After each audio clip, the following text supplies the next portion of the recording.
This brings me to the second reason doctors stay broke, namely the debt trap, and specifically lifestyle debt. Let's imagine you buy a car for 500,000 Rand and you finance the car through your bank. Your monthly repayment for this car should probably cost you anything in the region of 10,000 Rand per month.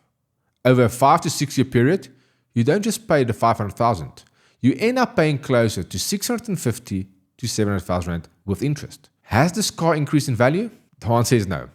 The car is actually worth less every single year because most vehicles are depreciating in value. So what you've essentially done is this. You used future income to pay for something that is losing value.